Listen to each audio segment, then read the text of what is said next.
welcome to the candidate forum tonight. We're privileged to have 6 people running for 2 3-year positions. So there's plenty to think about, and hopefully we'll get a good hearing of the viewpoints of our candidates. And that's the idea of this.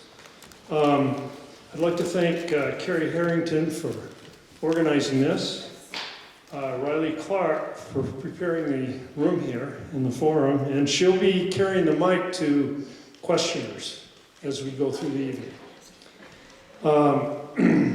Thanks to our police chief, Paul Smith, who's, I'm sure, an avid listener, but he's here maybe officially too, but thank you, Paul, for being here. Anyway, we have ground rules for the forum. First of all, I'm John Goodrich. I was asked once again to moderate this forum. I'll do my best. And again, I think the idea is to hear points of view so that we can all evaluate our candidates. We're here to learn about them and why they're running for select board and their priorities, thoughts, and aspirations for the town. I will ask each candidate at the outset to give a 3-minute summary of themselves and why they are running. The format will be to entertain your questions in the audience. And if we run out, I have a list here that I can go to, but I expect there's plenty of interest, so hopefully that'll work as well. I'll choose the candidate to answer first, and we'll just go down the table and then around, and I'll alternate that, so it isn't the first one person doing it first all the time or last, okay? So we'll start with a topic. We may allow a follow-up question, but I think we're not going to have enough time, so I'm probably going to shortchange that idea, unless you object. And if you do, just let me know. Most important, please exercise decorum. We're here again to learn. We're not here to argue and have a free-for-all about this all. I think it's some decorum and some polite listening would go a long ways for this. It's planned to run till 8 p.m. Thanks for being here. The 6 candidates we have, and I'll start at this end, Bill Latulip, Ed Cherian, next to Bill. On Ed's right is December Rust. To December's right is Lana Belorit. And then to the right of Lana is Rudy Gelsi. Taylor Caswell informed me that he had made plans to travel before this was scheduled. And it's a family event, so he couldn't be here. In fact, he's coming back tonight, so his timing is just off.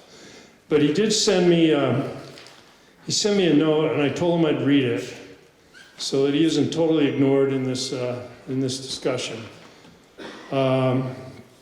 At any rate, here we are. This is from Taylor. Good evening.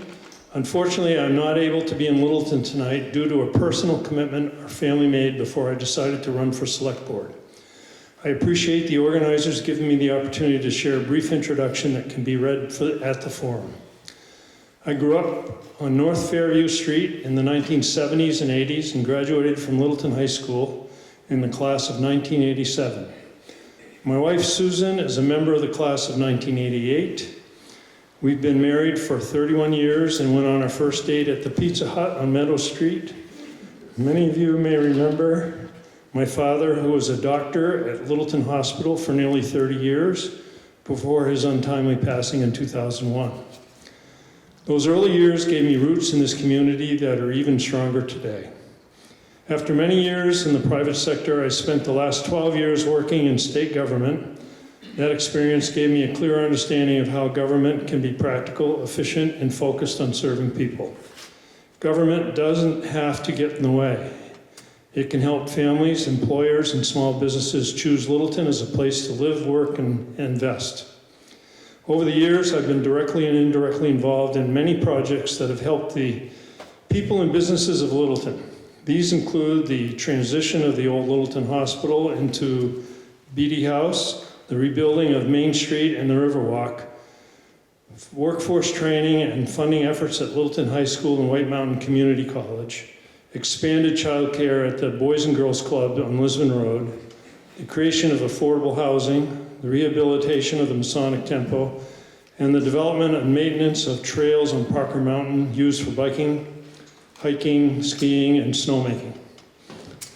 Right now, we need to make the most of what we have. That means keeping Littleton affordable, staying connected to one another, and taking responsibility for our own future.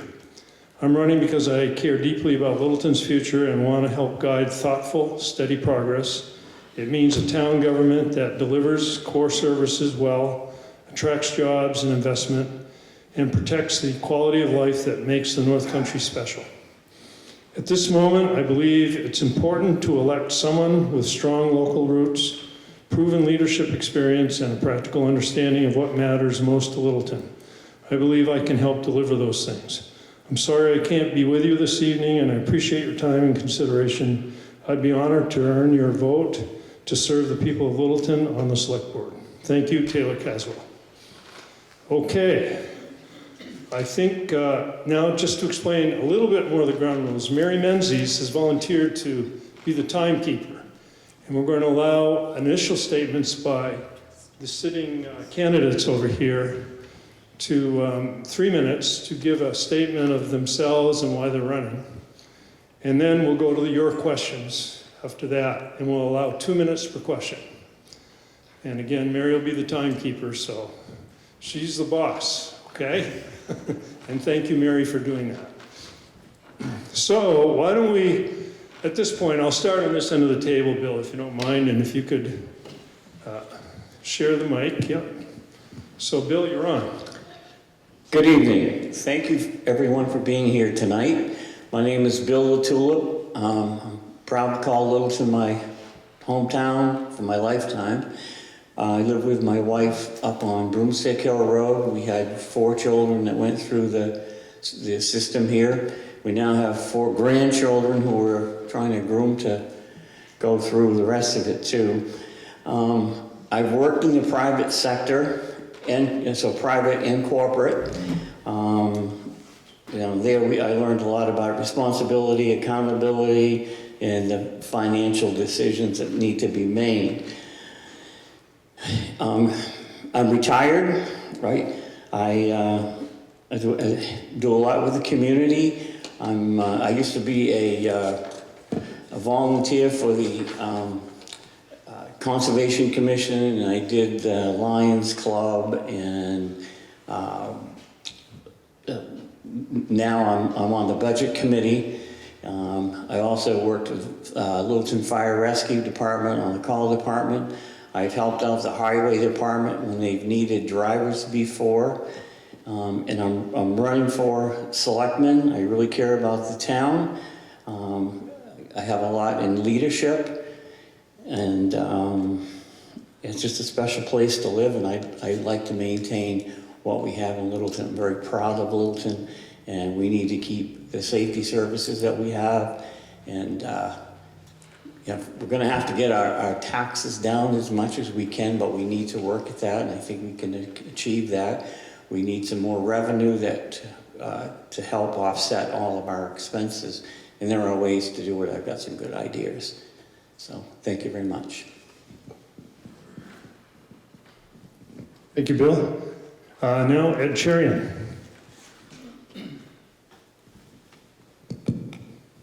Thank you. Thank you, everyone, for coming tonight, and thank you, Mr. Moderator. I'm really proud to run for the Board of Selectmen to help give back to the community. Littleton is a generous town, all right, and I have the opportunity, I think, to repay some of that. I've worked in the private sector my entire life. I've always worked in business where you have to balance budgets and you have to always have a profit loss. So managing money is key. I currently serve on the zoning board for the town of Littleton. I've served in other towns. I used to live down in the town of Boscawen. I was served on the zoning board for a total of 8 years. More importantly, I can hit the ground running. I was a selectman for 4 years. I was also on the budget committee for 4 years. And so that's 8 years of municipal budget experience, working with department heads, working with the DRA in helping to build a budget. We're similar to most other North Country towns of moderate income. There's a lot of needs that we have in the town, but there's a tax burden that balances. We have to maintain our roads. We have to have good schools for our kids and grandkids, but we have to do it in a sensible manner. And I've done that a lot and look forward to working with the existing board to build responsible budgets. So in addition to that experience, I think there's a lot of value in what we already have in Littleton. We have a vibrant downtown, right? We need to expand our tax base and encourage more businesses to grow.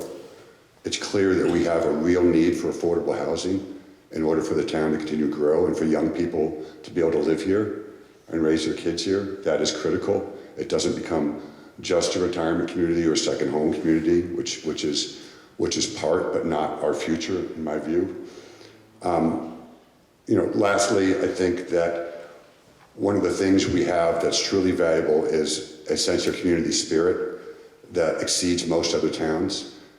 All you have to do is go to a First Friday event or a Christmas parade or a Pride event or any number of things and see the amount of people that show up. Many generations. I've seen visitors walk by and they're awestruck by this, what seems to be a spontaneous community event. You don't see that in a lot of places, all right? And the number of people here tonight and come to meetings, there's an engagement that is often missing in a lot of towns that we have here and is a true strength of the town. We can do a lot with that. To wrap up, there's a few things I don't bring. I don't bring a personal agenda or an axe to grind. I don't bring an ideology, all right? My commitment is to work collectively to make smart decisions for the town, to make sure that Littleton remains a town that is welcoming to all, that values diversity of opinion, and because that is really where our future is and the growth of the town. Thank you. Thank you, Ed. December rest. All right, I'm gonna stand. First, woo! I had to get that out. This is exciting. Everybody, hello. Let's see. I am son to Glennis, grandson to Janice. I say that because the women in my life really formed the way that I look at other human beings, the way that I look at my interactions. I gathered a lot of my strength, my resilience in life from them, took their strength and things that they overcame in their life, and take that with me to this day. Neither one of them are still here, but that's how I live my life. I grew up in a suburb of Portland, Maine. Actually started coming at a very young age to New Hampshire. My parents started a commercial print shop when I was 8 years old. So we started, very early. I was their first employee, aside from themselves. We started coming to a timeshare in outside of North Conway around the age of 9, and that became, I started falling in love with New Hampshire. Over the years, I proposed to my first wife at Boulder Motor Court in Twin Mountain. I spent many years traveling, just even day trips going to New Hampshire. In 2020, when the pandemic hit, I'm one of many families that traveled to this area. I love this place, and that's why I came here. Let's see here. All right. So one of the things is that throughout my life, growing up in a family business, and that corporate idea is that I'm not bringing to the table governance, I'm bringing to the table financial responsibility, responsible growth, sustainable growth. What I see in Littleton, because I've been attending almost every Board of Selectmen meeting for the last 2 years, so I've already been going to the meetings. I have plans that are formulated because I've been going to the meetings and seeing the gaps. I'm coming into this already on the ground. So I don't need, yes, there's a lot to learn in this position, but I'm coming at this already from being at the meeting, seeing what the board members do, seeing how the residents are not being heard. And for engagement, we don't have engagement at those board meetings. Sometimes it's just Rudy and I and Bill. I mean, really, there's not a lot of us that show up other than police and department heads, so we don't have the engagement we need. So I'm here to change that. The time for change is now. I'm bringing in new blood. I'm bringing experience from a corporate level. and I'm bringing in a passion to keep the taxes low and protect our community and build a resilient Littleton, because we can take care of ourselves here. We can do it all right here, and we already have a lot of assets and resources in place. We just need to take further steps to be able to secure, again, sustainable growth. There's a lot of things that have been talked about, and we have not just progressed. So thank you. I appreciate the opportunity tonight, and look forward to answering some more questions. Thank you. Thank you, December. Now, Lana Belorit. Good evening. I think I'll stand also. Okay. Hi, good evening. My name is Lana Belorit, and tonight I'm asking for your vote. I purchased my house in 2018 in Littleton and have enjoyed the town since then. I'm running for the selectmen as I see I can add and want to help, and I want to volunteer. I have over 25 experience in land use. I spent 17 years in Pelham on the zoning land use board.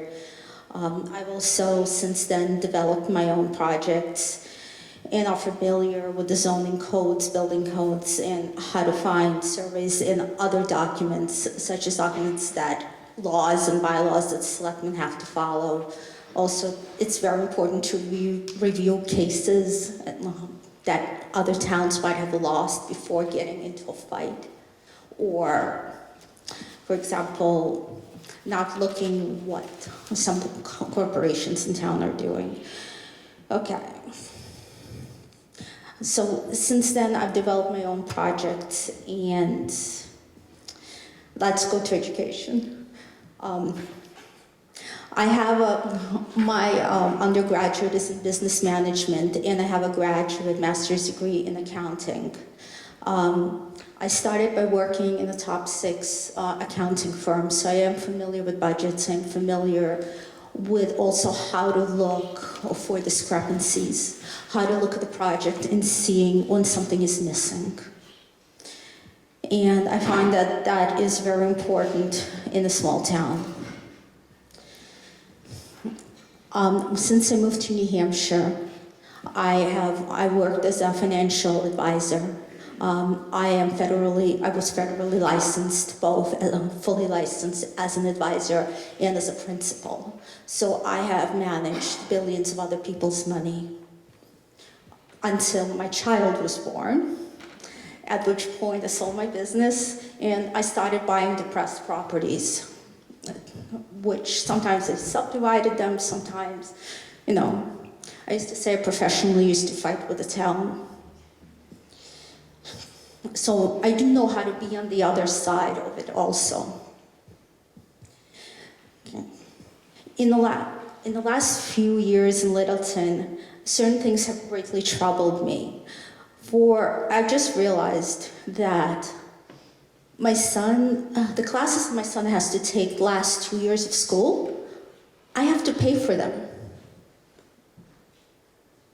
They're through the school, but they're not. They're actually through the college system, but only 2 are allowed. I have to pay for 2 years of education. Pay. Discounted rate, but pay. In a public school. Since when? Okay.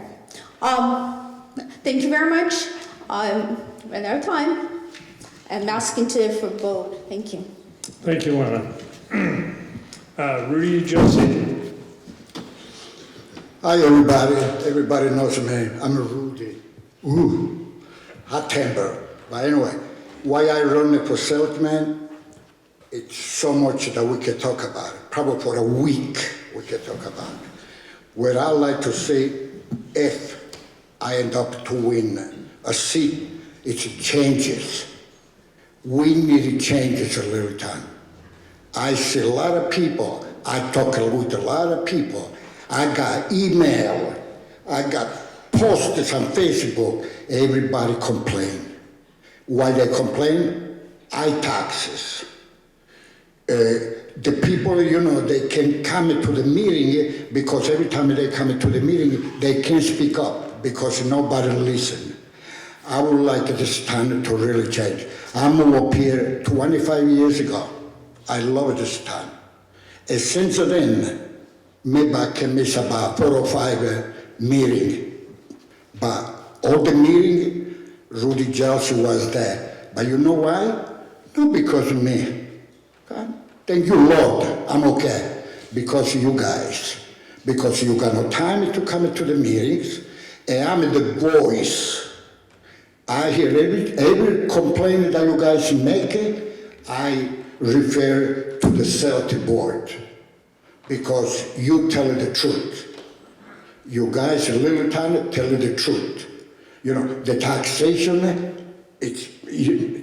we cannot live anymore. I mean, you know, you guys, I think you guys heard, you know, what happened to the town, that the gentleman that went to pay, you know, for the tax, he got mad, and, you know, he made a hole on the wall. I don't want this thing to happen. It's got to have, you know, some kind of relationship between the taxpayer and the Selectboard.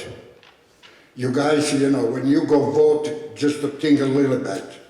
If you guys think that Littleton is okay the way it's right now, God bless you all. But if you guys want to change, you know what to do. Thank you very much. Okay, thank you. I think we'll open it up now with our first question. And raise your hand if you'd like to ask a question. And I'll call on someone. I assume we'll have more than one person doing that. But please, anyone interested in asking a question? Okay, I'll call on this lady over here. And please tell us your name and if you're a Littleton resident. Sure. Amy Sharp, I'm a Littleton resident. I have 2 questions. I'll start with the easy one and then maybe give someone else a chance. This year's town ballot has, I believe, 58 warrant articles. Any comments? Okay, let's start with, Ed, I'll start with you this time instead of Bill. Me? Ed Cherian. All right. Do you have the microphone? Could you please pass All right, Rudy, go ahead if you'd like. Ed, go ahead. Thank you.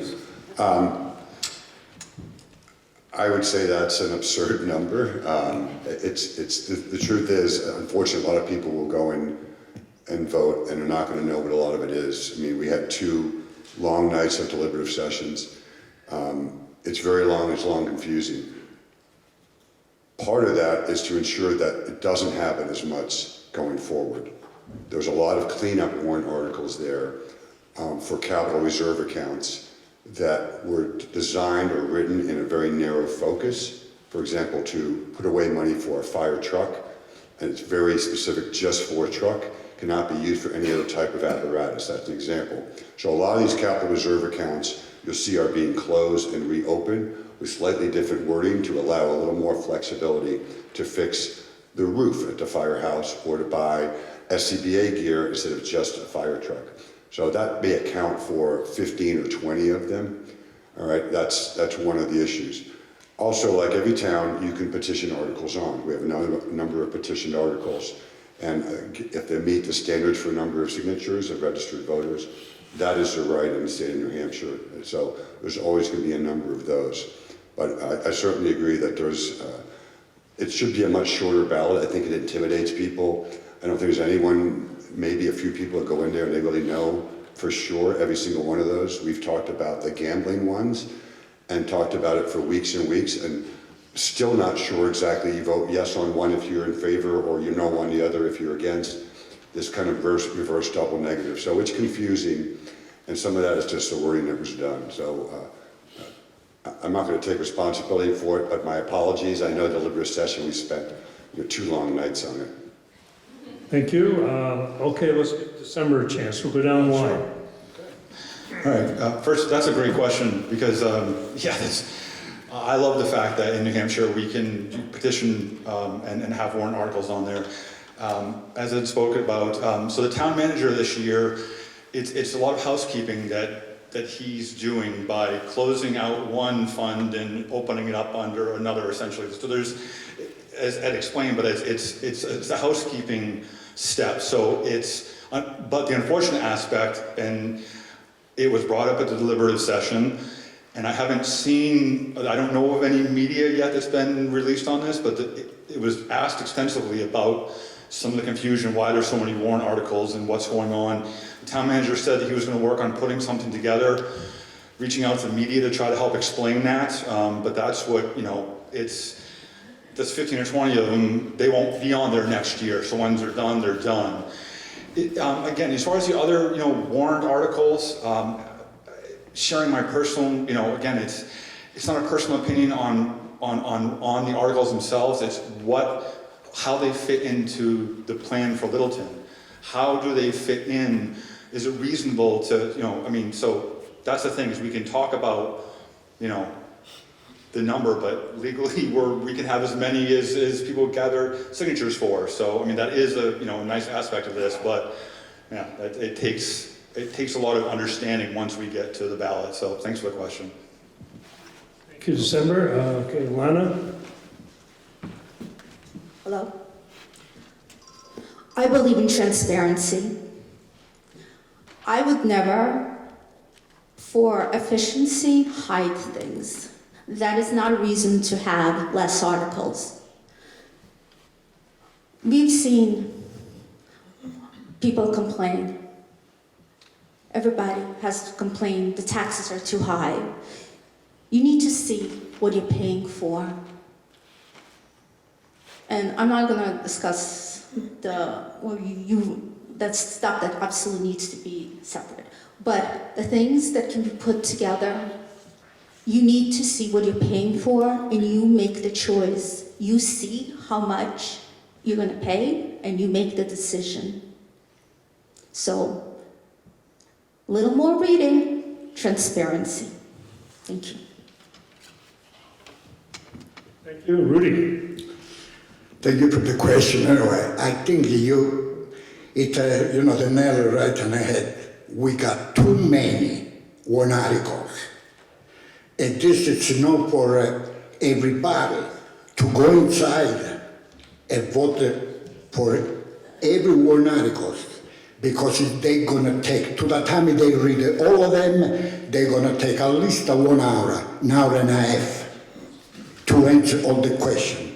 I agree with you, and I read the warrant articles, believe me. Sometimes I laugh, sometimes I cry, but it's you hit the nail right on the head. Thank you. Too many warrant articles. Okay, now Bill's turn. Latulip. Yes, your question about the 58 article numbers. There's quite a few in there that are going to be transferring capital reserve accounts and other accounts to go into revolving accounts, which is going to take a lot of work away from, a lot of articles away from the next year that we have an election and do the articles. There's about 20 of them that you're going to have 10 of them that you take and do away with the capital reserve account they have, and they transfer it into a revolving account. And my understanding is the selectmen can spend up to $10,000 without having to go to a special meeting and stuff. And then if they say you had $40,000 in there and you wanted to buy a couple of dump trucks or something like that, then they would just go to the voters and say, okay, we want to transfer money from that account to purchase these trucks. That would be no tax impact to you at all.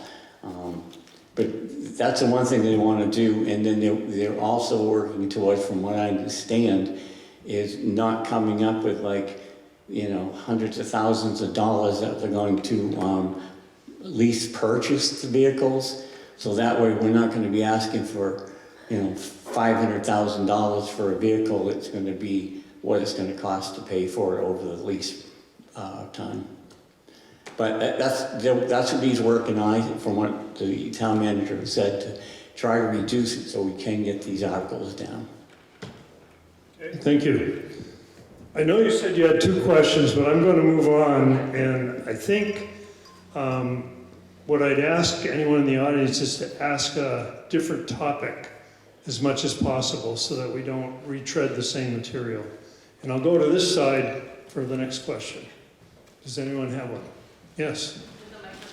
And Sorry, I don't need it. Nate Pearsall, I'm a Littleton town resident.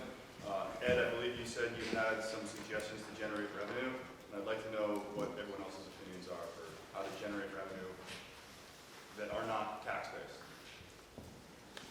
Thank you. I'm on duty, aren't Yeah. I? Sorry. Okay, I'd like to repeat what the gentleman over there asked us because. Yeah, sure. I'll say it a little louder. Thank you. Looking for, I think Ed, you made suggestions for ways to generate revenue that didn't involve raising taxes. If you could share those with us, and if the other people have candidates, thank you. If the other candidates have their suggestions, I'd like to hear those as well. Thank you. Thank you. Chance to use this for the questions because the video's not picking them up. so why don't we start with Lana this time? Hi. Thank you for the question. Actually, this is the #1 reason that pushed me to run. I live on a dead-end street.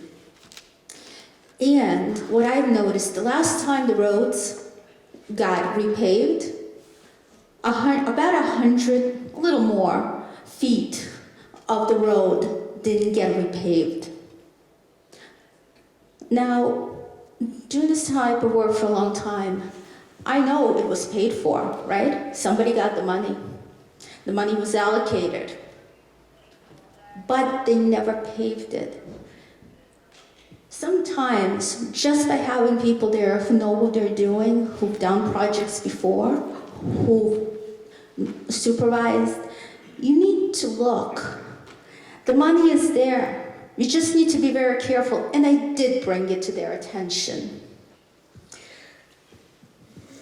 Nothing. The same thing has happened this winter. They are not plowing the whole thing because I own almost 400 feet of frontage. But if every dead-end road this is happening to, we're talking, do you know how much it costs per square foot of a town road? That is huge money. Every dead-end road, is there 100 feet that hasn't been paved, isn't getting plowed? That's money. There's money left on the table. We just have to find it, and we have to have competent people who know how to find it. Okay, thank you, Lana. Rudy, again, if you could, the question is about generating revenues that are non-tax effect. This is for that gentleman that asked the question. Maybe you heard about that less spending, less taxes, right? Right now, this town, it's been spending so much money. It's unbelievable. I can give you a list of a lot of money that the town spends, especially the town, I'm sorry, I don't want to say names, but anyway, especially the town of Littleton, spending so much money instead of thinking about the taxpayers. Where the hell are they going to get the money? They got to dig into the pocket to pay taxes, to go shopping, to, make ends meet, gasoline, and everything.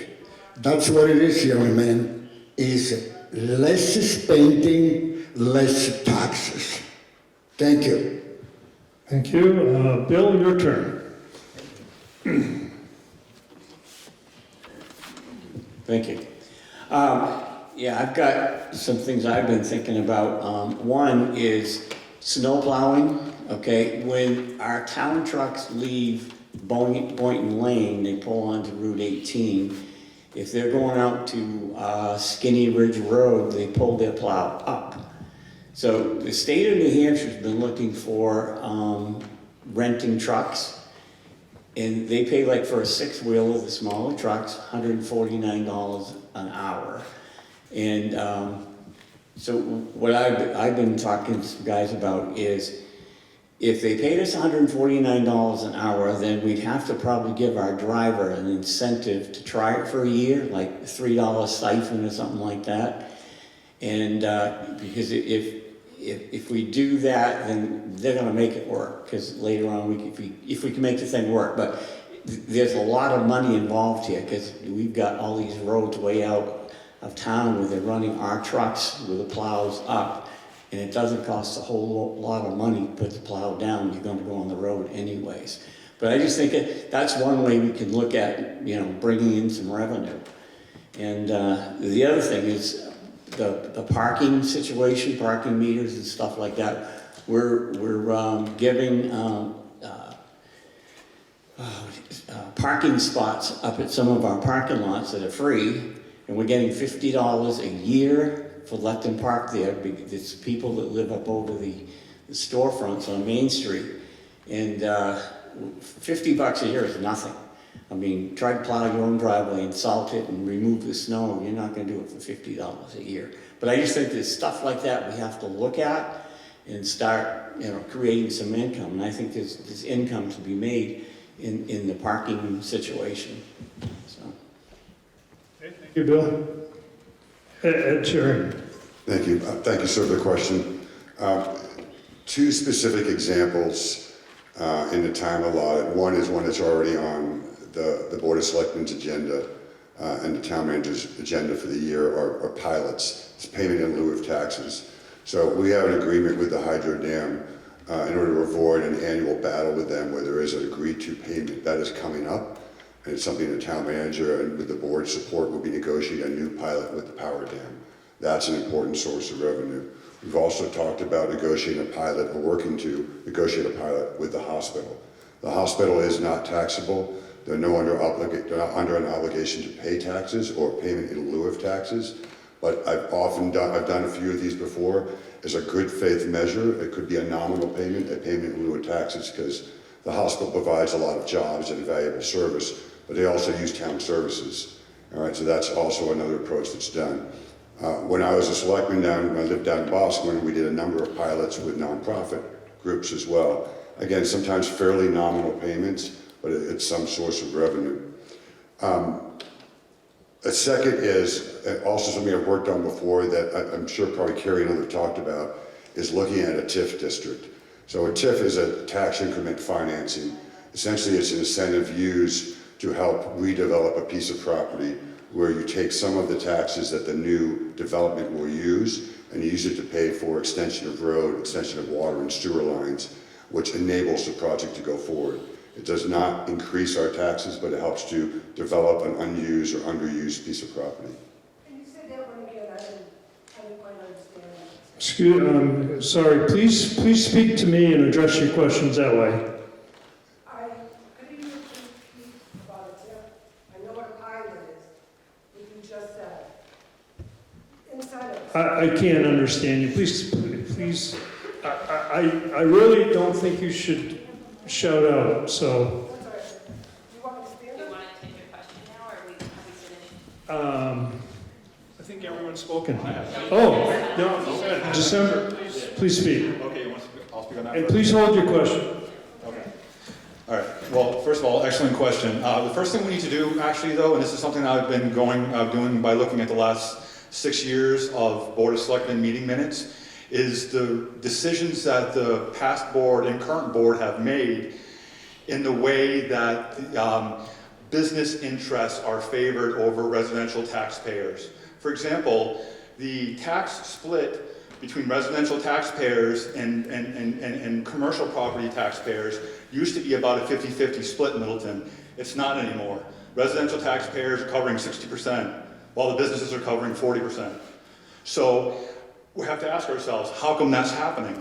Pilot program is one of those things. We have to choose the battles and which ones we fight because it costs a lot of money, but we have to start standing up for ourselves because we are losing money by not standing up in court. Another aspect where we're losing money every year in taxes already. So we're not even looking at ways to start more revenue, where are we losing revenue? 2022, the Board of Selectmen gave the Rail Trail Village a 5-year tax exemption.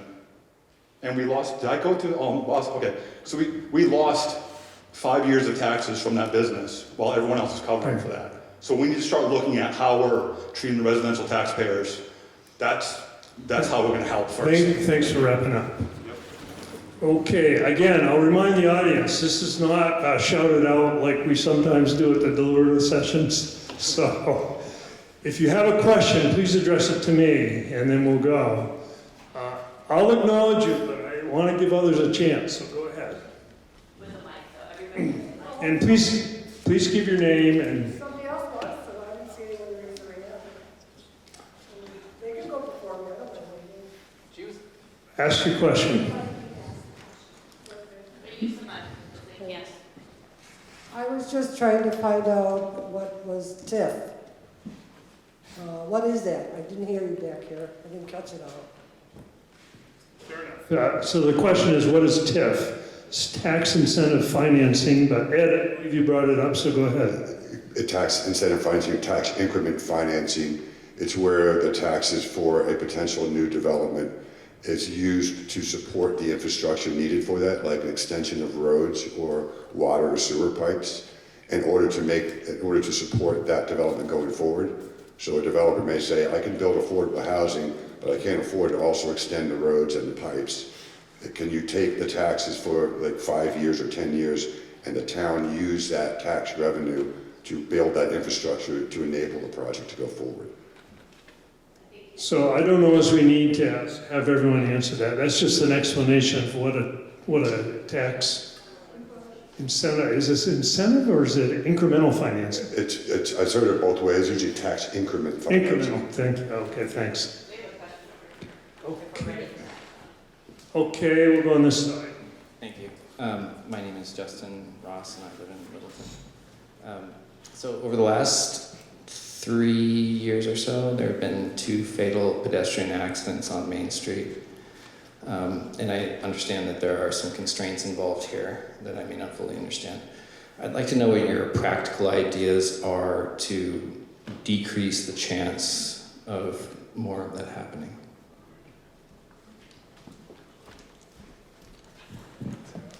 Everyone understands the question, huh? So I think, Rudy, it's your turn to go first, I believe. Okay, so the question is, there's been 2 fatal accidents in the town of Littleton on Main Street. What practical ideas do you have to address the situation? One of the dead people was my friend, okay? Rapid profile, very good guy. But anyway, the point is this, as much, everybody say, oh, we need more police officers, we need more this, we need that. I believe, the little town, the way it is right now, especially Main Street, is well taken care. The point is this, maybe the only thing that they can do in Main Street, it's probably correct the speed. The speed of the people that they are going across from the Opera House all the way to North Littleton Road, okay? That's the only thing. But in regard to, the police, they do a good job. They try to do the best they can, But unfortunately, accident happen. I'm a New Yorker, man. You know how many people I see dead? Proof. Yeah, thank you anyway. Good question. Okay, Bill, see if you can give us a fairly brief answer. I've talked to a lot of people about, problems in town, and one of the biggest ones I've heard is the lack of lighting on the main street and crosswalks. So I think the way we should handle is we need stronger lights for the whole street, because at nighttime when somebody walks out, you don't see them half the time. So I think we should look at that and put some heavier lights on all of our signed crosswalks, so when they come out in the evening or something like that, they can see them. And then the other thing is the yellow lights like they use down here by the free house is something we probably could do to enhance that a little bit. But it is a problem, and I do not disagree with you, because we were out campaigning and I heard that. I'll tell you, I don't know how many times that our main street is too dark, so we'll have to work with the water and light and see what we can do. That would be my thing. Thank you, Bill. Ed? Thank you, Justin. Good question. In fact, it came up as a topic again in the select board meeting a week or two ago. We need better lighting, and the question is, what is the right kind? One of the challenges, and after that meeting, I talked with the public works director, is Main Street is a state road. It is owned and regulated by the state, and yet the town has responsibilities for safety for that road, essentially. And once we alter crosswalks, not only is it at our taxpayer cost, the state does not pay for it, even though it's a state road, but we have to meet all of the state standards, all right, which keep going up and up, all right? So we had this come up at another town, and when I lived there, you have to have special ramps, you have to have special flashing lights, which may not be the best way to do it, right? Do you want a whole row of flashing lights when you look down? There's more subtle ways to do this, I think, with lighting that the town can do. We talked about painting crosswalks. They did that some years ago and ended up being really slippery and slick. There's some other ways to do that, but one of the things that limits us, and this is a common theme, the state has rules, but they don't pay for it. So it's a state road, but the problem of improving the safety falls on us. So I know the select board has been working on ways to improve it. It's a concern for everybody. In ways that do not trigger a whole bunch of new costs that the state isn't going to impose on us. Thank you. December. Yeah, great question. Well, first of all, the fact of the matter is the state has rules, the state has regulations, it's going to cost money. The practical fix is just doing it, is taking the steps. If the state's saying Littleton has to pay for it, then we pay for it. If we actually want to talk about taking the corrective steps that are required, and the state's pushing back and saying, we're not going to help you. Well, what does everyone else do in their lives when you need to do something and someone's telling you, no, we're not going to help you with that? You find other ways to make it happen because you know you have to make it happen. That's how we need to be thinking here in Littleton. We have to stop thinking the state is going to help us because we know the state is not going to help us. We have to think about taking care of ourselves. Yes, it's going to cost money. This isn't about going in everybody's pocket, but it's the reality of that in order to satisfy the needs of the state because they own the road, the money needs to be spent on how they require certain aspects to happen. And that's, the truth, that's it. There's nothing more sugar-coated than that. It's extremely, I walk all the time down Main Street. It is extremely dangerous. The lighting does need help, but really just getting the crosswalk painted, doing what we have to do, no matter what the state says, and just doing it. That's it. Thank you. Thank you. Lana, your turn. Hi. So the rational, is it on? Yeah. So the rational answers and what's normally done has been already answered. I've actually had this conversation with my son quite a bit, and I'm going to give you a solution that my son who rides bicycles has said. I would like to see if it is possible at all to either make it one way or to close it to traffic. Look at this. There's so many people walking there, and it is dangerous. And a lot of times, there's not even enough room to walk during the weekend. I know, automatic is, you can't do this. How could you close Main Street? Because when he said it to me, that was my first impression. It's Main Street, it's a state road. You can't do that. Nobody ever tried. Maybe there's a way to do it. Thank you. Okay, thanks. I think, Rudy, you had a turn on this one, right? Yeah, okay. Okay, go ahead, please. Okay.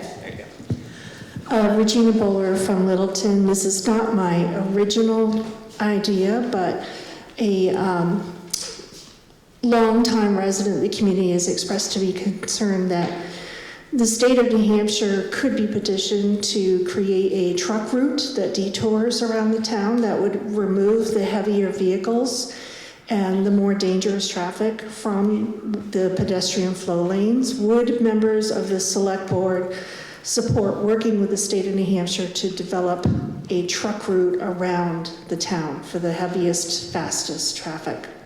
Okay, thanks for the question. That's a little bit repetitive, even though it's a little different. So I'm going to ask 1 minute to respond to that, okay? I guess it would be your turn, Bill. Okay, on the truck route, we've done this before, we've had detour, but the biggest problem we have is right at the corner of the Opera House. Trailer trucks have a tough time to make this turn. I've driven them myself, I know. And there isn't enough room to be able to do all the cars going from Union Street, right, going up Cottage to pick up the interstate to bypass them, and that's about what you've got to do. And then on the other end of town, it gets really busy on 302 on that bridge because that's where we're coming off, so. Ed? Yeah, I certainly agree with Bill. It's a great idea. The challenge is there a valid workaround that trucks can make, particularly the larger trucks? But it certainly is a bit jarring when I've seen moving at pretty good speed, a fully loaded log truck, and there's tourists walking around, maybe not paying attention. It causes a real challenge. Okay, December. Yeah, thank you. Even coming down Cottage Street, a lot of times and walking, there's those heavy trucks and stuff coming down. I mean, there's a lot of areas in town that are really dangerous to travel, unfortunately. I mean, as far as trying to reroute anything, I mean, are we talking about, is there an actual route like proposed? I guess that's, oh, there we go. I guess it's, okay, so is there a route? I'm not familiar with that, so is there an actual route proposed? Is that, I need a little clarification, I guess, on that. I guess you want to interject something to the question. Yeah, I mean, what is there an actual route that's been proposed? The gentleman who has discussed it with me said years ago he suggested a complete bypass of Union Street, Main Street, and Meadow Street because of the elementary school on Union Street, because of the sharp turn it made in Union and Cottage, and because of the foot traffic all through, and because of the heavy intersection traffic at Interstate 93 and 302 at exit 42. And he had suggested years ago using the power line cut through that goes between Bethlehem and Bethlehem towards the Whitefield roads. Okay, thanks for the clarification. So, I mean, I have often thought about myself, like, how could we possibly get some traffic diverted from downtown because it gets very congested and there's a lot of heavy commercial traffic. But that is a huge project that involves people's private property. And although we have to think about the greater community, that is a huge undertaking. And I would need to know way more about that before supporting it. I'm all for safety, but I'm also for not just going in and taking people's land. Okay. Thank you. Lana? Is it on? Battery gone? I can't tell. It's working. It's just a little. If there's a will, there's a way. First of all, is we have to take a look at it and see what's possible. The other thing that's really important is Littleton is growing. We need to do community planning. We have to take a look at where we want to be down the road, where we want to be in 5 years, 10, 20, 30, 40. Yes, it's not tomorrow, but we have to get started. Okay, thank you. Okay, Rudy, last word. Okay, that's a good question, and I got the solution on that question, which is between the police station and the town manager. What they should do, they should sit on a table and they gotta make up hours like they do in any other city. Somebody wants to deliver deliver it before all the businesses they open. And I'm talking about 4 o'clock in the morning, 3 o'clock in the morning, to that time. They're not gonna hurt nobody, and also they can deliver all the stuff that they need. But this is something between the police station and the town manager. If they don't talk about that, we're gonna have this problem for years to come. Thank you. Okay, thank you. Next question.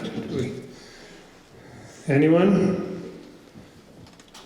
Okay, Mr. Morno. Gary to you.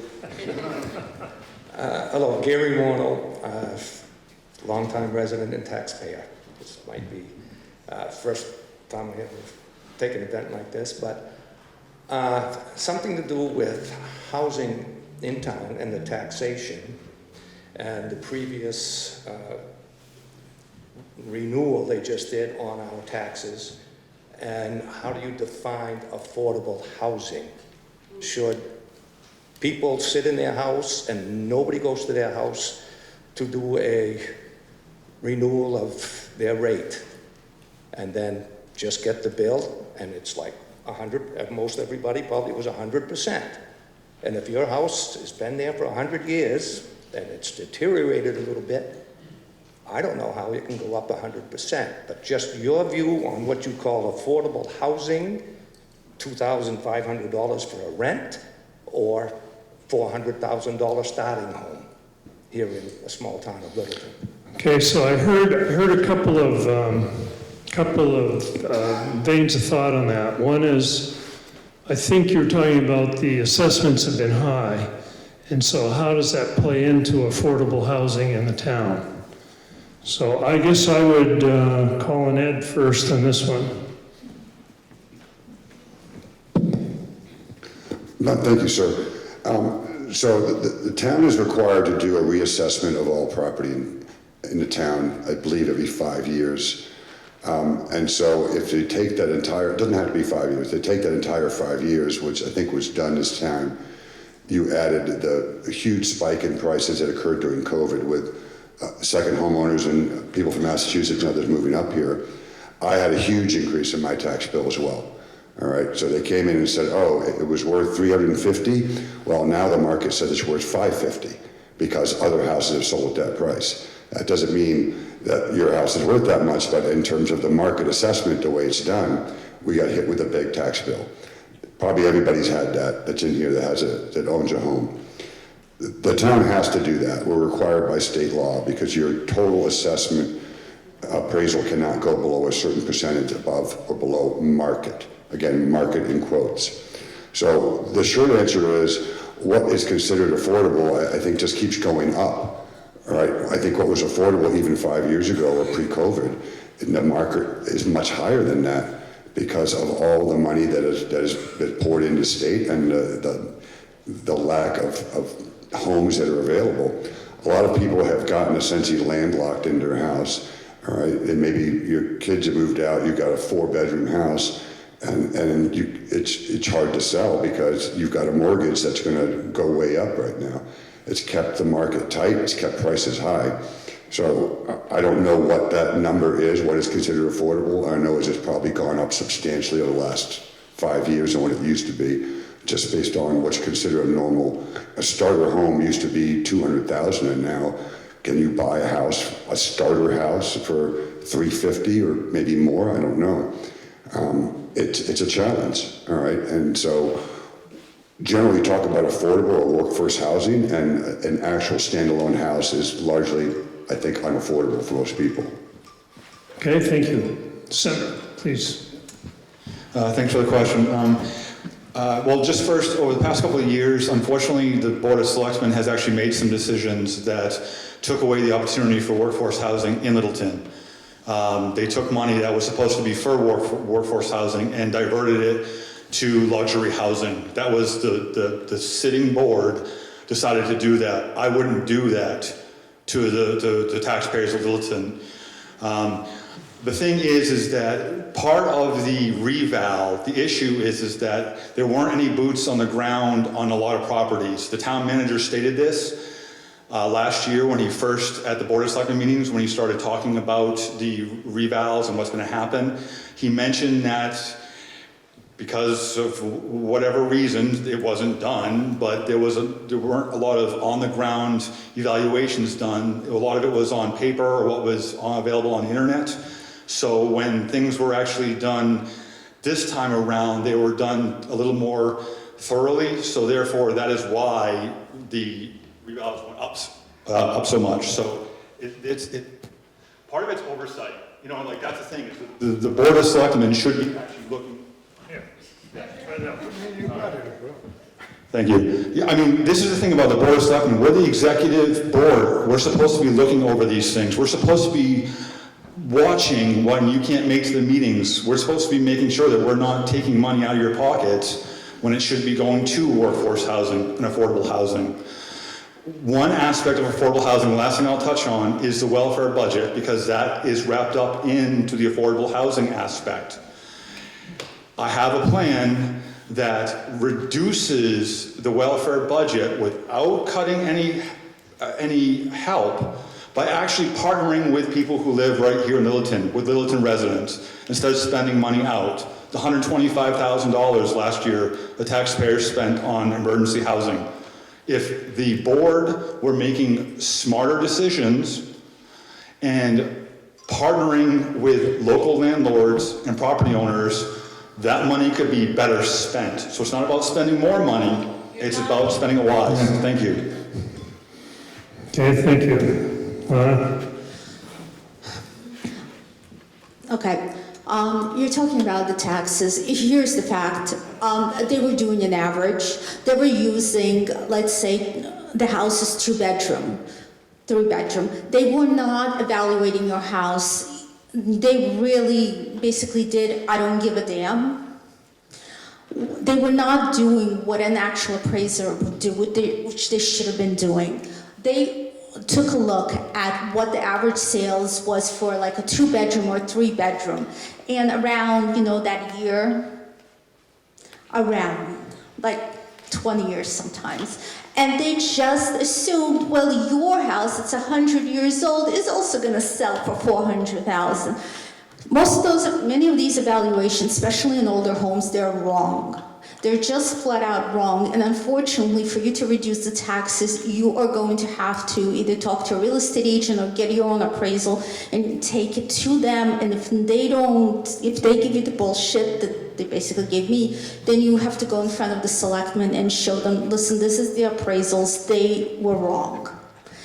And this happened to a lot of housing and to a lot of people who to begin with couldn't afford it, and that's why their houses were not worth $400 or $500 but were worth, let's say, $200.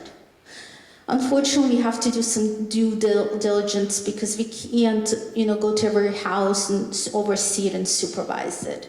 But yeah, affordable housing, you guys have to watch and you have to care, because I saw some of the meetings when I first moved here, and they just did whatever they wanted to.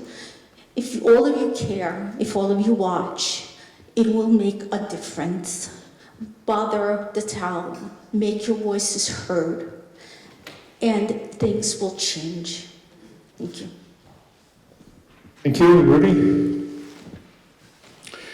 My dear friends, affordable house doesn't exist anymore in Littleton. It is not. And believe me when I tell you that. Affordable house, it does not exist in Littleton. Why? Because of the taxation, my dear friend. If I own a house and my taxes go up 100%, which they did, which I don't care, anyway, but if I rent my house, what happened? You're gonna get the burden to come up with about $2,000 or $3,000 rent a month. That's why affordable house, it's a market that probably, as I understand, is like in between the town of Littleton and the owner of that particular property.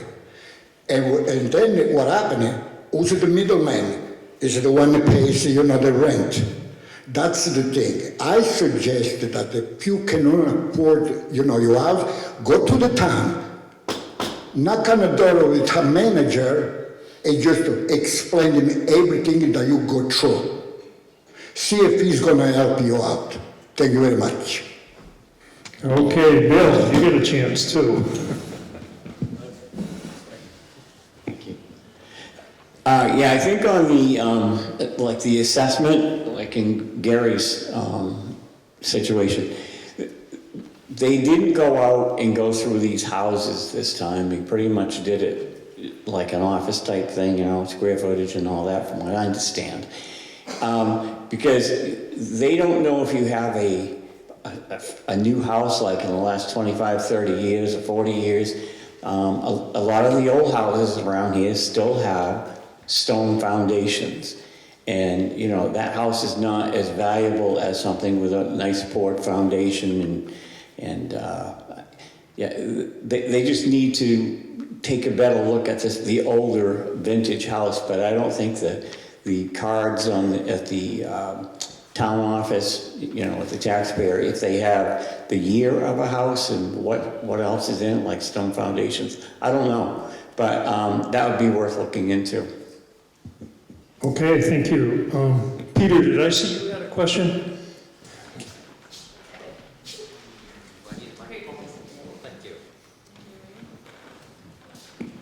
Question is, what is your understanding of the relationship between the Littleton Water and Light and the town manager and select board? Everybody understand the question and hear it? So it's about the understanding of the relationship between the Littleton Water and Light Department and the select board. December, I think it's your turn. No, it's, yes, December. It's your turn to go first. Sure. Well, actually, this is a great question. Thank you so much.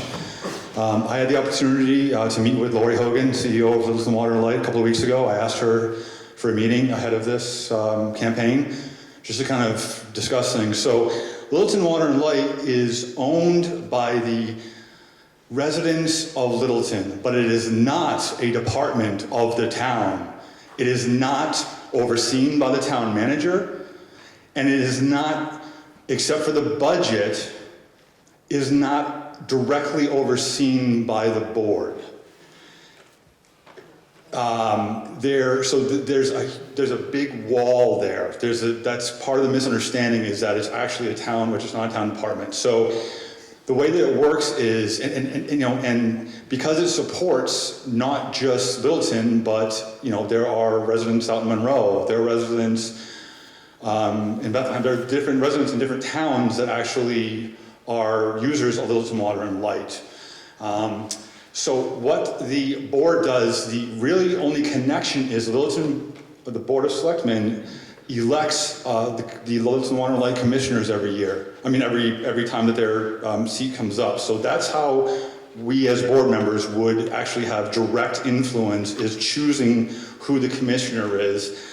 Those commissioners would be the ones who would report back to the board, as well as Lori Hogan does to the board meeting. So it's a crucial part of Littleton. For Littleton to actually have a water and light, that is a huge asset, and we need to take care of it, and we need to make sure that we keep them separate.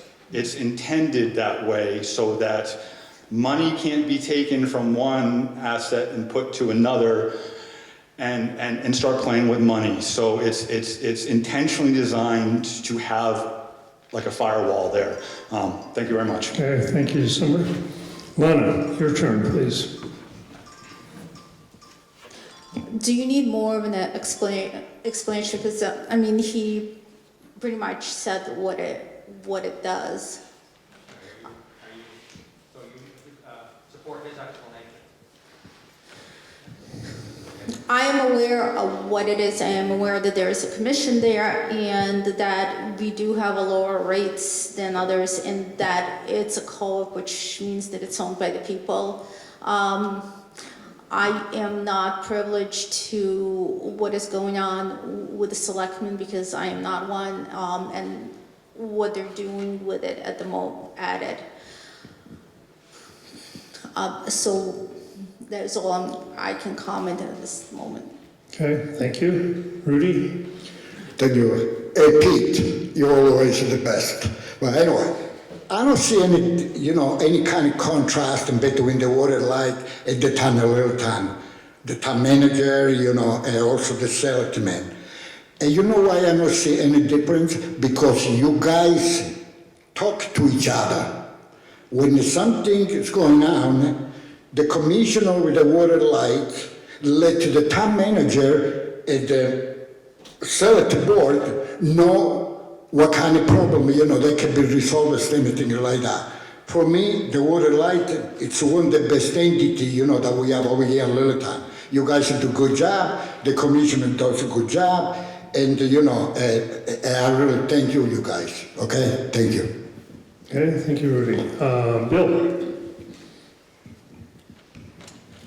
Okay, as far as the water and light is concerned, and the way I understand it, the commissioners are appointed by the selectmen, and I think they have a 3-year term, and the CEO, Lori, she comes in a lot and tells the selectmen what's going on.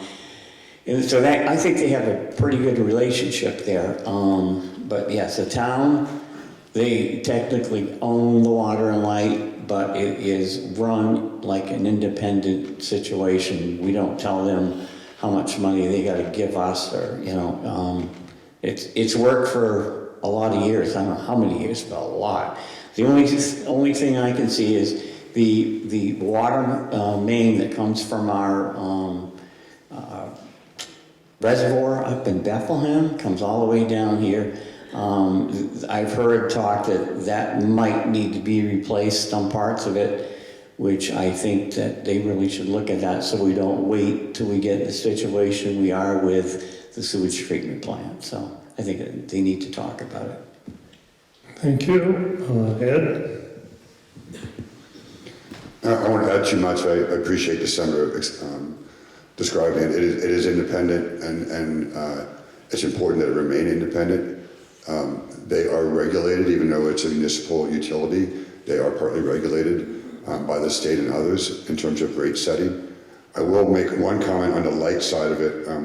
We do have a real benefit in Littleton, and we get, I wouldn't call it subsidized, but we get cheaper rates than most other parts of the state because of the power dam. I can tell you that in other parts of the state where you have Eversource, they're often paying much higher rates, and some co-op towns as well. So there are some benefits to that, and there's benefits to having local control as opposed to a giant utility located elsewhere, right? There is a board, for water and light. That is an elected board, I believe.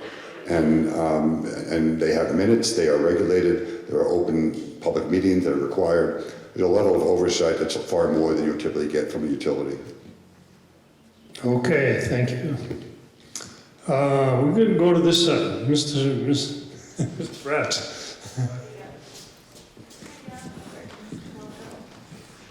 Milton Bratz, I'm a Littleton citizen, a taxpayer.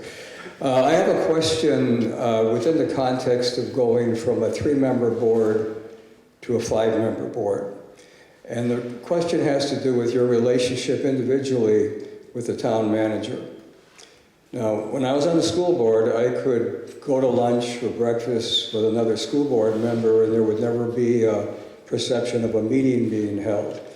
So you have a little bit more freedom as individuals to go to breakfast, lunch, or meet with another select person and not be accused of holding a meeting because you have 5 members. My question to each of you is how you see yourselves, and I guess, Ed, you're the one that already has this experience.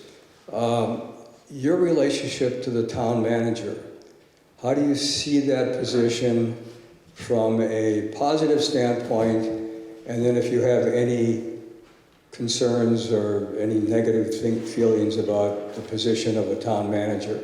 Doesn't necessarily have to be this particular town manager we have, but the position itself and how you see yourself related to that. Thank you. So the question is, how do you as a 5-member board how can you individually relate with the town manager when you are bound by public meeting laws? And the public meeting laws, when it was a 3-board, are a little tougher than when they are with a 5-member board, correct? Okay, so I think it's Lana's turn to go first.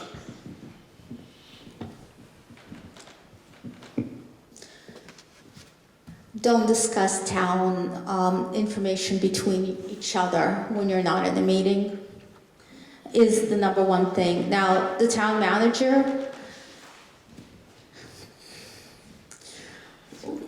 what I was trying to look up really fast is, do we truly have a manager or an administrator? Because it does matter. The selectmen have to have public meetings, we work things out publicly, nothing behind the scene, unless it's with an attorney. And then that gets, what's in the public meeting gets communicated to the town manager. No going and having breakfasts or things like that, because it just doesn't look right. Sometimes, it could be innocent, but there are certain things that don't look right. And it's best to just avoid them. Don't do things behind the scenes. Thank you, Lana. Rudy. Mr. Bratz, thank you. It's very nice to see you around. But anyway, let me tell you one thing about the relationship that not just to Rudy Gelsi, but I can say at least 10% of the citizens live in Littleton. The relationship between the taxpayer, Rudy Gelsi, and the town manager doesn't exist at all. And you know why it doesn't exist? Because the town manager doesn't live in Littleton.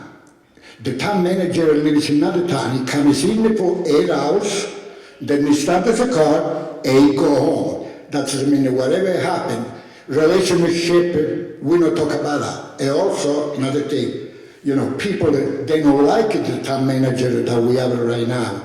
The reason is because of taxation, spending, and spending. A tax.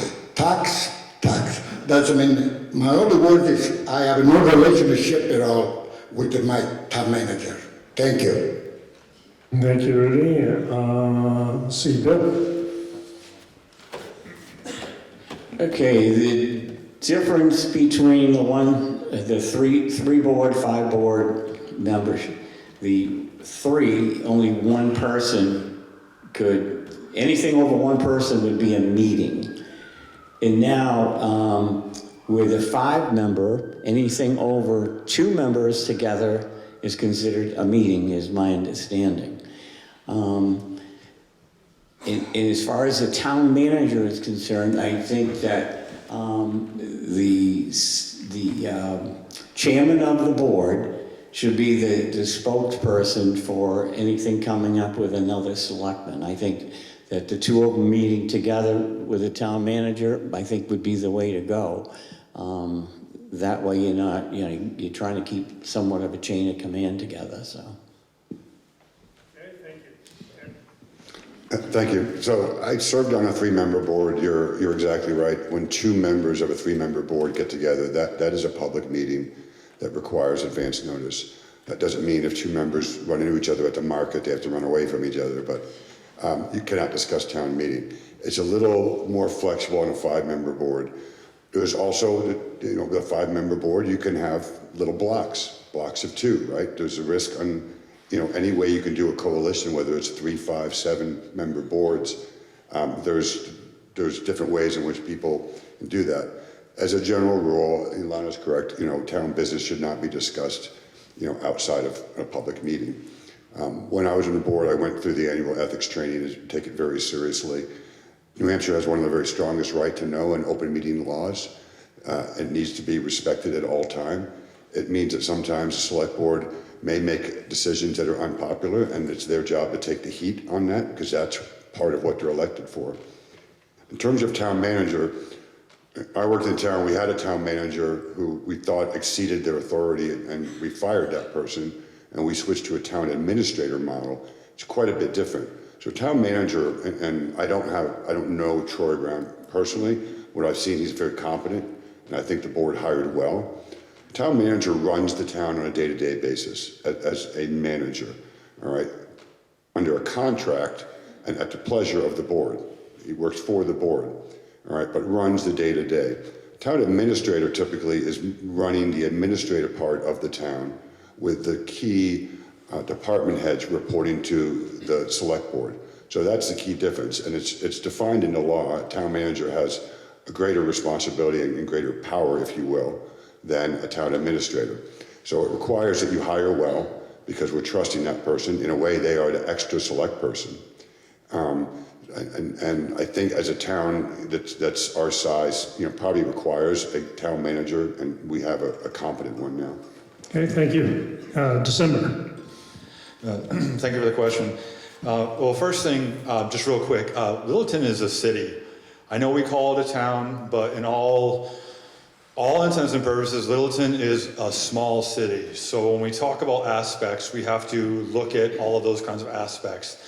The town manager that we have has a lot of power. And I've been to a lot of meetings since he since he was hired. And he's also made a lot of steps, and it's been approved by the board to put more power in his hands, to put more decision-making and authority in his hands. I have no interest in hanging out outside of the board meetings with any of the other board members, because I'm not there to be friends with them. I'm there to act in the best interest of the people of Littleton. So we can disagree, we can have different ideologies, because that doesn't matter when we walk through that door or when we're dealing with business for the town. It's how can we best serve the people of Littleton. And one thing I will say on the town manager as well is that in his time, he has been looking at policies. He restructured the agenda policy. He has made it more difficult for residents to present at Board of Selectmen meetings while making it easier for businesses to present.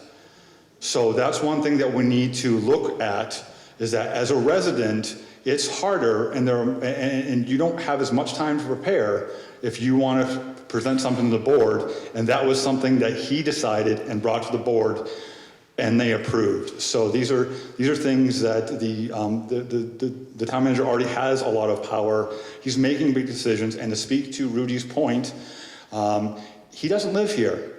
So when he does talk about taxes and wanting to get taxes down, and he has a percentage number that he wants to hit, but he's not getting affected by it like everybody else. So I think that's something we need to keep in mind for next time we hire. Thank you. Okay, thank you. Well, we're on to the next question. I think we have time for another one. You've already spoken, so I'm going to go to this gentleman over here. Here you go, Mike. Oh, Stan Filling, and resident of Littleton, been here most of my life. We've talked a lot tonight about taxes, affordability, the citizens of the town. What I'd like to know from each of you is, how do you think the best way to address that is?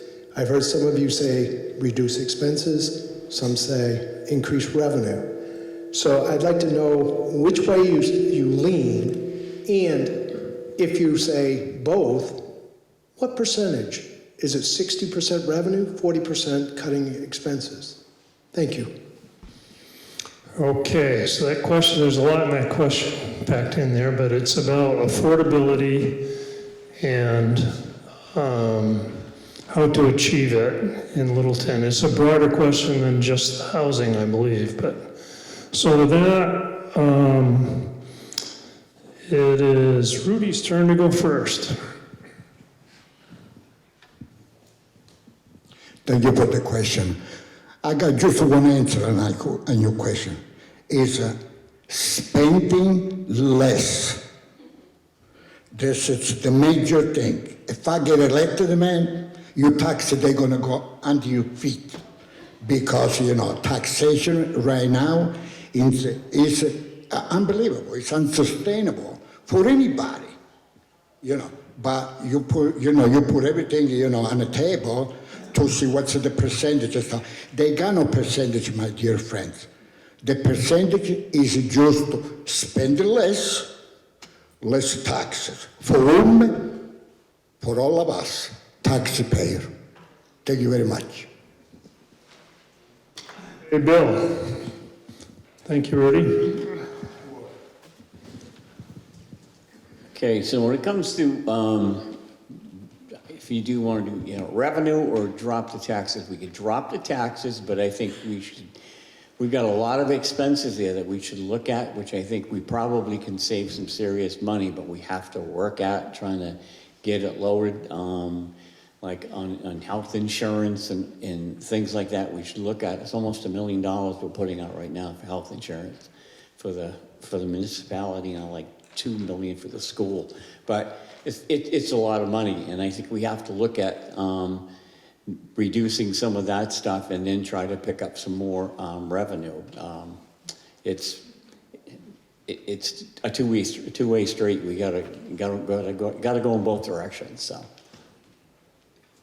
Thank you, Bill. Ed? Thank you. Profit and loss, you have to work on both sides when your books don't balance. I probably lean a little bit more towards effective ways to increase revenue.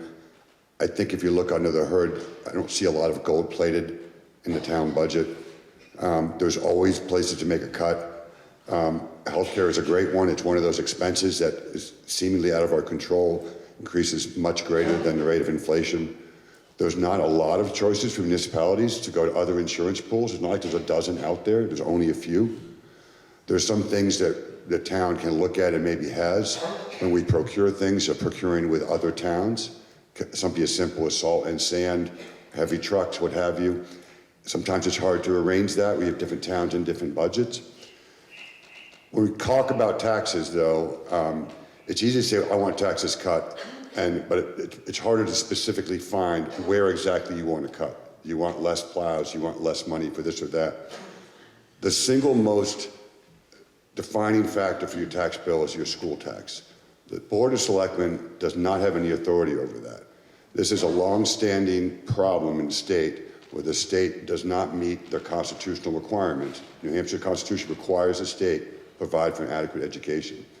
The latest court case from last summer said that should be at least, I think, $7,000 a student. They provide about $4,500 a student per year. All right.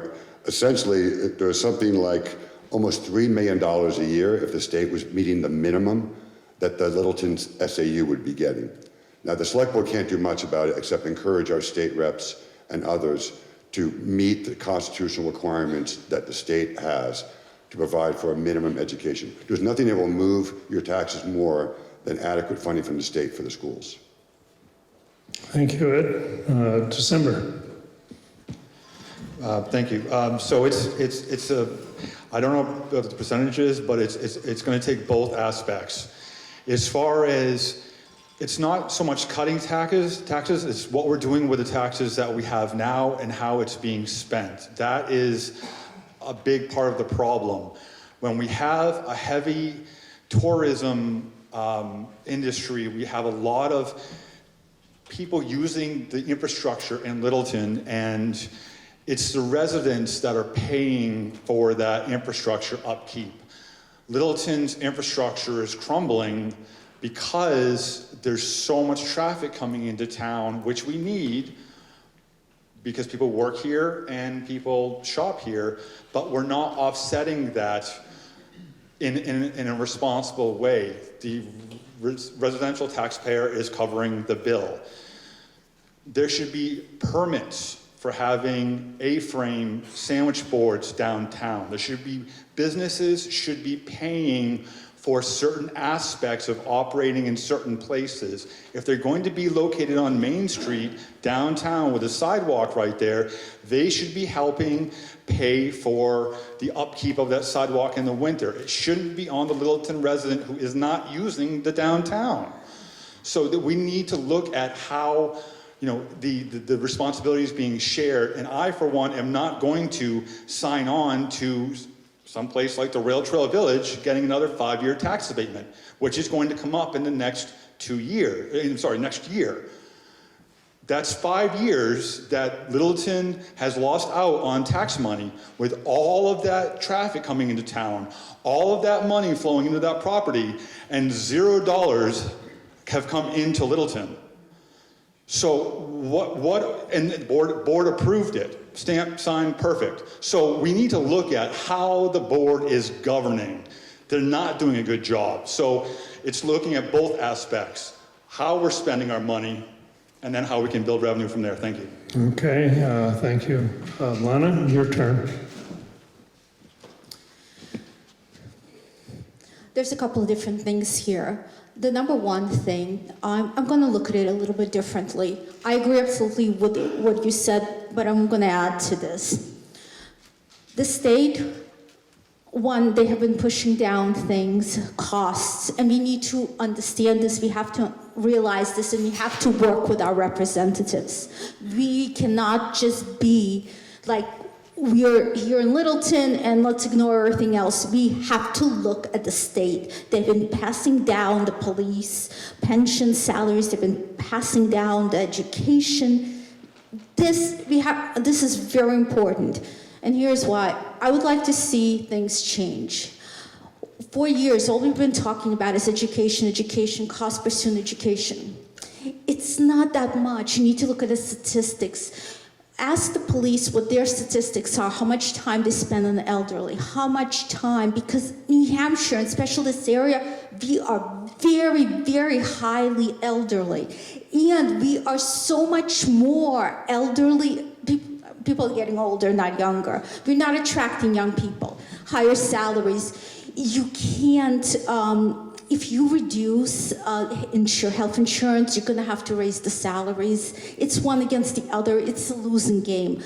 What we need to take a look at, we are not spending the most in schools. We are spending most per elderly. And we're doing that through the police, and we're doing that through the fire and through the ambulances. If we are spending more on elderly, then we need to recognize and maybe where we need to put it, because the police should not be doing social services for the elderly. We should have then maybe social services that do that. Police make much more money. But we have to understand that first. We also see, because a lot of times elderly gets exemptions. I know, not popular, but we need to take a look at that. But I just wanted you to understand, we need to look at the statistics. Elderly are more than 80,000 ahead, not 70,000. Okay, thank you, Lana. So, Rudy, you had a shot at that already, so. I know. So, I want each candidate to give a summary, and if someone's got a question that would be very short in response by the candidates, I would entertain that. All right, we got three. We got two people who haven't. So, Jim Richardson, or it doesn't matter to me, but. So let's limit this to 1 minute, okay? 1 minute. Hi, Jim Richardson from Littleton. I just have really a yes or no question. Given that this town is not a wealthy town, right? We have 14% of the people in this town live below the federal poverty line. Would you support a tax cap based on the CPI annually, given that the select board and others have not been able to rein in spending? And I just got my tax bill, and it went up 8% just in 2026. Never mind the years before. So just a yes or no, would you support a tax cap for Littleton? Okay, I'll allow just a little more on yes, no about it. 1 minute. So Bill, you're first.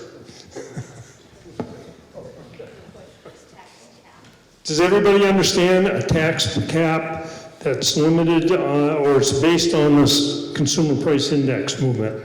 Okay. I would support a tax ceiling, like that's what you're talking about, is a tax ceiling. And we'd have to work very hard to do it because we really can't afford to go any higher than what we are right now. I mean, we're right at the end. I mean, people, you hear them all the time, I can't afford my taxes, I can't afford my taxes, and yeah, I would be for doing that and like to be part of trying to do it, so. Thank you. Good job. 1 minute or less. Okay, Ed. I think I would offer some very qualified support. A lot depends on what you use as a base, and understand that a hard tax cap based strictly on the CPI is going to over time distort the budget in ways that we may not understand right now. All right, because if you have, for example, healthcare costs, municipal employees that go up 12% a year, essentially your budget over time is going to get distorted and something will get starved. So I understand that the point is to force a limit on it, but it's going to cause some unintended consequences that need to be considered. Thank you. December. Yeah, thank you. Yeah, I'm going to say no on that, and just say I think we need to start again instead of looking at what are measures on top of. We need to look at how is the spending happening now. It's not necessarily about cutting. It's about how is it actually being spent like it's supposed to be spent. Is it, that's what we need to look at to start with, other than adding, caveats to it. We need to really look at, how that, whether it's being spent responsibly, which it's not right now. So thank you. Okay, thank you. Lana, your turn. If your roof is leaking, you have to fix it. If there's snow on the ground, you have to be sure the roads are safe. What do you want to cut? Do you want to cut the senior citizen center? Do you want to close the Opera House? What do you want to cut? Maybe a couple of traffic lights, we can sell them? When you say that, what do you want to cut? Because you need to give us the answers. Other than that, we need to see how our services are used. We have to see, we used to once upon a time be a younger state. We are not. We need to see if we are using it correctly. Because from the statistics I've seen, it is not correct. And if we start taking money and putting it more correctly, and understand we need young people. If you want to spend less in the community, you need young people. Yep. Okay, great. So be careful. Yep. Okay. Let's see, Rudy, you already did it, did you? No. No, go. You sure? You positive? Go. Well, and I believe that the town manager is should have a cap, on a taxation. And what happened, they have a kind of relationship in between the cap and the budgeting. That's every time one entity, it's like a fire, police, or DOT, presents the budget to the town manager, he's got to have a cap on his desk and going to tell any entity, he said, we cannot spend that kind of money. If I be elected man, you're going to see a lot of change. Thank you. Okay, thanks. It's time, I think, for your final statements. And Rudy, you went last, so I think I'll have you go first on this, on the opening statements. Thank you, John. Thank you. Okay. Ladies and gentlemen, everybody knows me. I'm Rudy Gelsi. Why I am running for selectman in Littleton? I'm very fast, okay? Change the administration over the time before they bankrupt Littleton. This is one thing. Tax at why? Because the town manager is incapable of controlling the spending and the budget. This town cannot be run on a socialist platform like they do in New York. The budget committee should be disbanded because the budget committee is supposed to work for us taxpayer. Instead, you know what? They work for the town. That means they don't care how much it's going to cost you. That's one. At the time, the budget committee, it should be elected by the taxpayer, not by the town. We supposed to elect the budget committee. okay? This one. The town manager, he should be replaced because he doesn't live in Littleton. He lives in Littleton. Littleton is about an hour and a half from here. Do you really think, when he goes home, he cares about Littleton? Think again. You know what I mean? And it's very tough to understand that because, it's to say, he's the town manager, stuff like that. I believe that he should be replaced very hardly. They should find another town manager that lives in Littleton and take care of all of us, okay? Now, I also believe, I'm sorry to say that the taxpayer, in Littleton, they should repent what they have been voting for the last 10, 15 years. And I'll tell you why, it's not the problem with the voters. You know what's the problem? Is because when they go vote, they have so many warrant articles, man. And believe me, I know so smart people that when they vote for all the warrant articles, they spend about over 1 hour. Because they gotta read them all and they gotta understand them all. A majority of the warrant articles, it's very hard to understand. Believe me, that doesn't mean, thank you very much for your attention. When you go vote, just whatever you please, it's fine with me, okay? Thank you. Thank you, Rudy. Okay, Lana. I came here today to ask for your vote, to vote for me.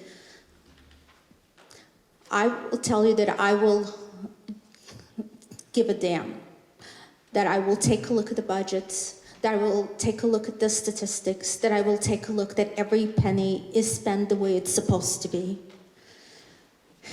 But if the roof is leaking, you need to fix it. You don't put a bucket and wait for it to cave in. And then what are you gonna do, demolish the house? We need to spend money correctly. And we need to understand that New Hampshire is aging, and we need to understand that if we have professionals like the police and fire who are spending majority of their time with the elderly, we need to have different services that don't cost us as much. I have looked at statistics for years, and this is something that I am already aware of. I'm not saying this is a maybe. I know that it's being spent incorrectly, and because of it, it's too much.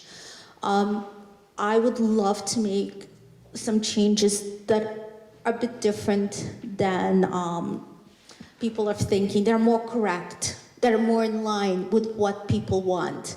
But if you want to cut the budgets, you have to be careful. And I will tell you, again, I've discovered that the way the school budget is set up, see, they're getting the college to do the classes they're required to do, so now they have to be paid for. And now, so they did a workaround, so to graduate, my child has to take the classes. But if I don't pay, he can't take them. Is this okay? Were everybody aware of this? This is what it works when we cut the budget blindly. It will cost you thousands of dollars out of your pocket when you need the service. So be very careful on that. I am fiscally responsible, but I'm also smart. And I believe it needs to be done correctly. No free stater bullshit. No bears taking over where brains need to work, where brains need to function. Vote for me. I'm asking for your vote today. Thank you, Lana. Okay, December. All right. Well, again, I'm December Rust. I'm actually running for library trustee as well as Board of Selectmen, so I'm going to go ahead and say that as well since I have this opportunity. I am running for Board of Selectmen because I am tired of attending meetings and seeing the residents not heard. Last winter, a resident came to a meeting. She spoke, a senior resident of Littleton, spoke about taking a senior resident, so another person downtown Littleton during the winter to a doctor's appointment. There were snow piles in the way. She just stood up during public comment to say, Can we do something about the snow piles? Chief Smith jumped in, spoke right, yeah, let's do something like this. Roger Emerson said, hey, if there's a snow pile on the way, don't bother coming downtown. That is our Board of Selectmen. He's out this year, but that's the mentality. No other Board of Selectmen stood up. Kerry Harrington or Linda McNeil, no, they didn't, at that time, they didn't stand up and say, well, let's look at this. That was just how it was handled.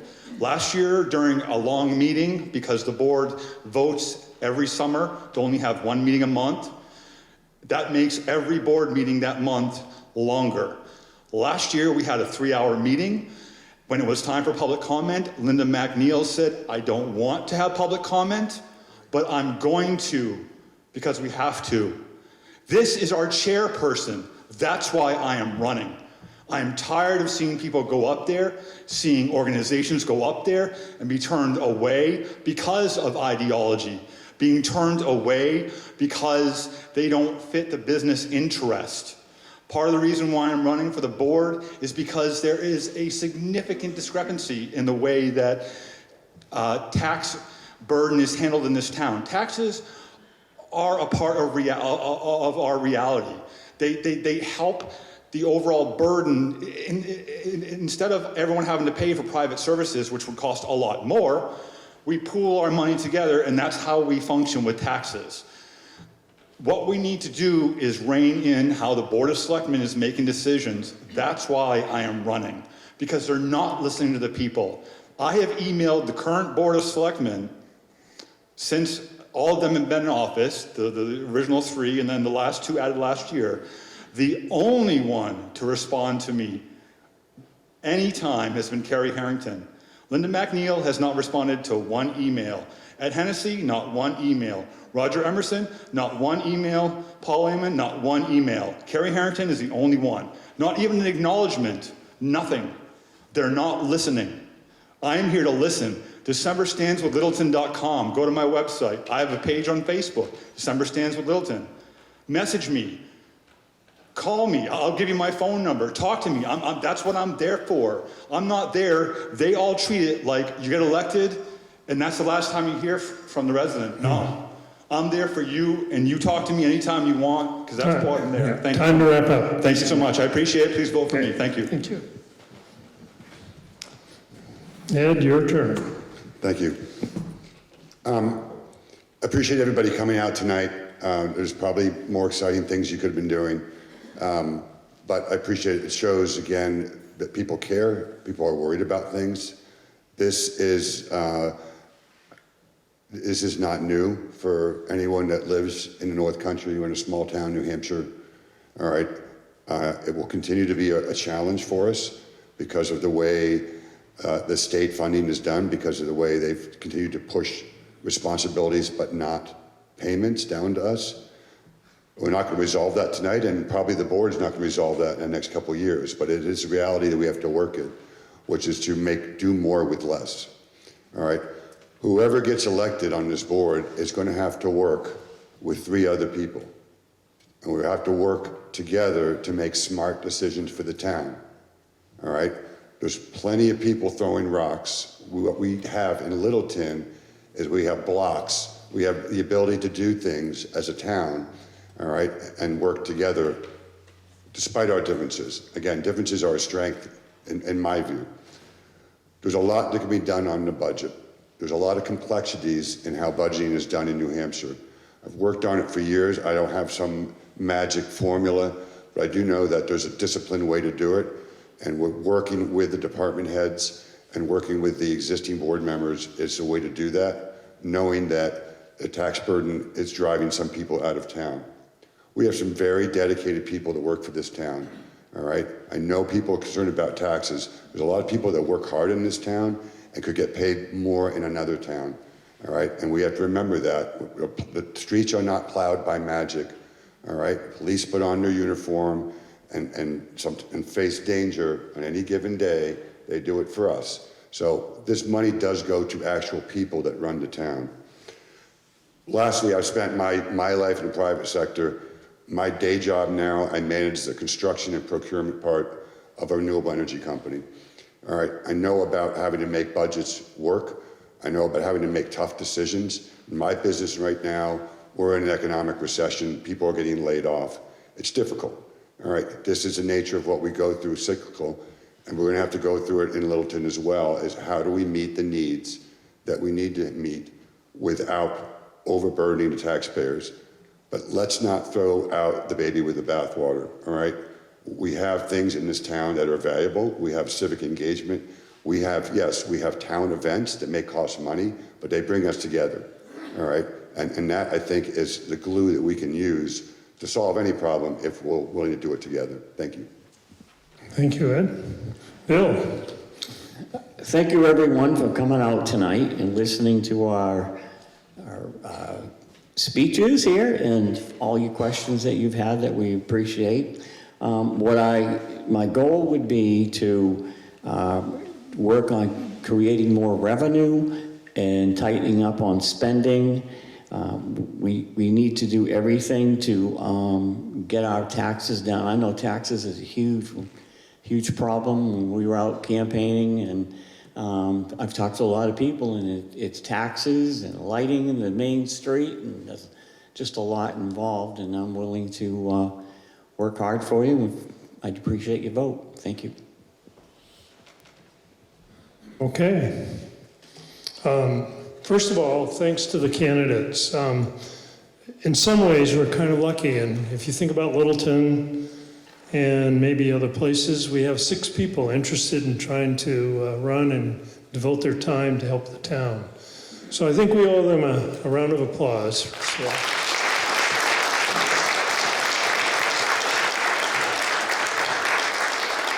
And I would like to compliment you folks for showing up and keeping me off the hot plate and trying to ask questions. So thank you very much. And I hope it was informative. Remember, we have a selectman form of government. So the selectmen are in charge in the end. So when you make your choices at the polls, keep in mind what you've heard tonight. And whatever you do, remember to go vote. So it's at the Highway Garage. It's, I think the poll is open. Polls are open from 8 a.m. to 7 p.m. Is that right? Yes. Yeah. So try to make sure you do your civic duty and show up and vote.